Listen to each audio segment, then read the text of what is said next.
Right, exactly. Yeah. You can always go back to the tape and look. Am I supposed to look at this, or does it matter? You can just look at me. That's fine. Yeah. Okay. We don't do anything really specific, at least in our program. We try to find flaws and fix here and there, like any other coach, and try to make it the same shot every time. And for some kids, it looks a little different than others.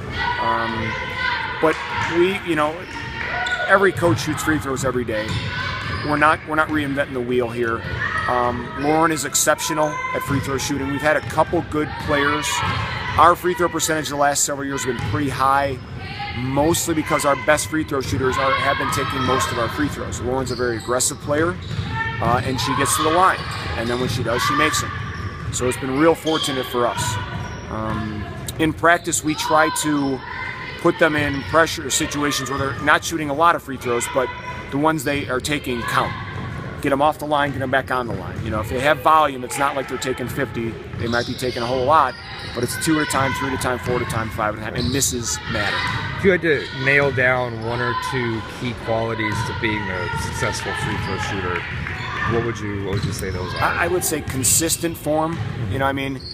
When you look at any shooters, a lot of shooters are good shooters who don't have great form. Yeah. The Reggie Miller theory: if you take enough, you're going to get good at it.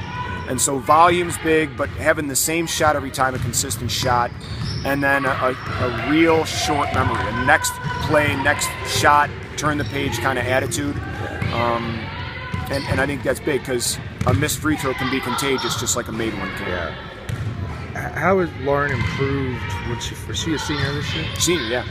How did she improve from freshman year to senior year, and how did you see that improvement in her? She's improved incrementally in good but not huge chunks. It's not like she came in shooting 30%. She came in well over 50, probably close to 60, and every year has been a 5 or 8% jump, I would say. But just she has been, as I said earlier, she has taken a ton for us in games.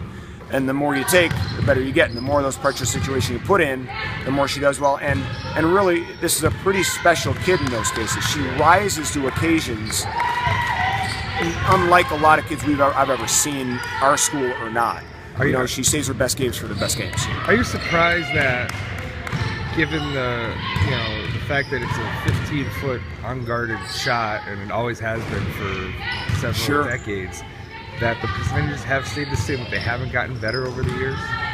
I'm not really surprised, just because it's, people were shooting these a lot and in practice for years. It's not like something new's coming out where, when they switched from underhand to overhand, that probably created a jump, but there hasn't been a significant increase in the way you shoot a free throw. Yeah.